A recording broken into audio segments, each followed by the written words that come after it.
I'm really in the mood to clean up my desk. The problem with that is that I've got books stacked all over it that I haven't showed you before, so I need to do a book haul so I can get organized.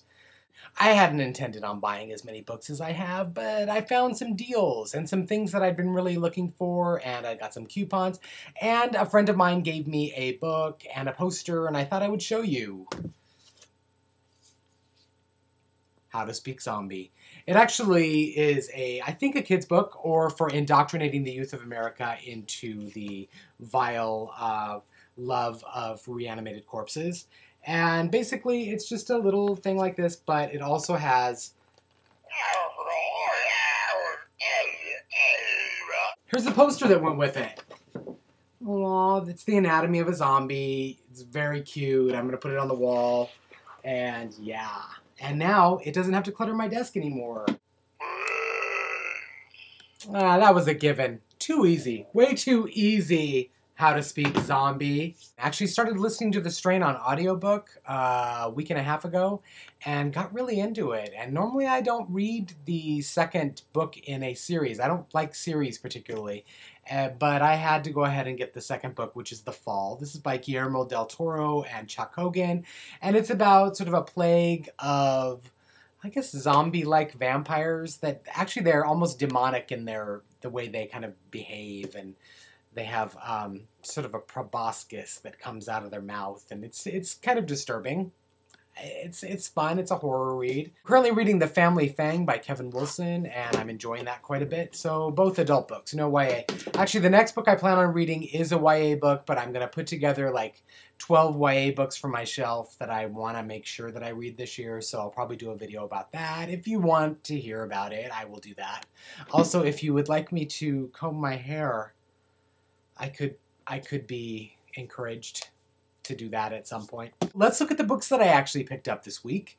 I got Sadie Jones, The Uninvited Guests. This is the hardback edition, and I had seen that the trade paperback had come out, and I was not happy with the way that they had redone the cover. This one, it just has that sort of old mystery kind of feel. This guy in the background there. This has been described as Downton Abbey with mystery and horror elements, also a comedic bent and very satirical, so I'm excited about that. Local author Maria Semple's Where'd You Go, Bernadette? This has been getting a lot of buzz lately and apparently is completely hilarious. Basically, it sounds like a wife who just really hates Seattle. There's a lot to hate about Seattle. There's a lot to love, too, but it is definitely something worth making fun of. So much so that she doesn't want to engage with anyone in Seattle, so she hires an assistant in India to kind of outsource her connections with humanity. It should be fun. This next one is a book that's been getting a lot of play here on YouTube. It's something that I'm actually interested in, since it does have a lot of 80s pop culture references, and I'm totally into that. So I got Ready Player One. This is by Ernest Cline, and this is the paperback reissue, which I kind of like. I actually prefer this cover than from the other one. I got Clive Barker's Cold Heart Canyon. This is about a Hollywood producer who gets a mansion in the hills, which is, of course, haunted, as Clive Barker might want to do. He's a horror writer, if you don't know. And I'm looking particularly horror-y in this picture. I love overwrought author photos. If you know of the specific ones, just let me know. I love it when people like go out of their way to be ridiculous. I'm sure he was being perfectly serious in that picture, which makes it all the more funny. I got a very nice copy of The Shining by Stephen King. I'm very excited about Dr. Sleep, which is the sequel to The Shining, which is coming out later this year.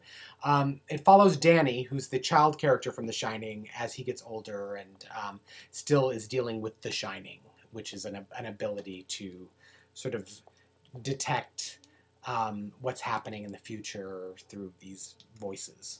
Now it's time for my YA books.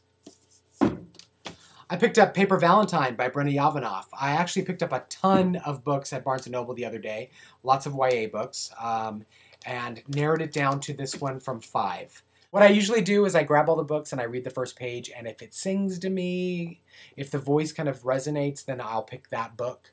And Brenna's books have yet to disappoint me in terms of the voice, and it automatically started working for me. This is about a serial killer who leaves paper valentines with his victims, and sounds really creepy and awesome. I also got Diana Peter Freund's For Darkness Shows the Stars. This will be the first Diana Peter Freund book I've ever read. Sorry, Diana. I've known Diana for years and have picked up a couple of her books, but this will be the first one that I'm going to actually focus on reading. It's a retelling of Jane Austen's Persuasion, I've heard, with a sci-fi element to it. Also, I have never read this book. This is, I guess, a confession, but people around me and a lot of the writers that I hang around with that are YA writers speak about this book as being something that has been heavily influential on their writing, and that is Laurie Halse Anderson's Speak, which is the story of a girl who is, I believe, raped. I have no idea what it's about. It's like sacrilegious of me to say so, right? I don't know. Tell me what it's about in the comment thread, if you're so inclined. It could be about anything. It could be about mutes. I don't know. It could be about trees. It's hard to say. It looks like it's probably depressing. That's my best guess. Am I dead on? So that's my books for this week. What are you guys reading? What did you buy? I'd like to know. I love all that stuff.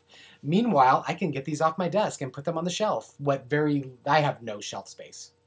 So basically when I say the shelf, I just mean I'm going to tuck them on top of my bookcases and go from there.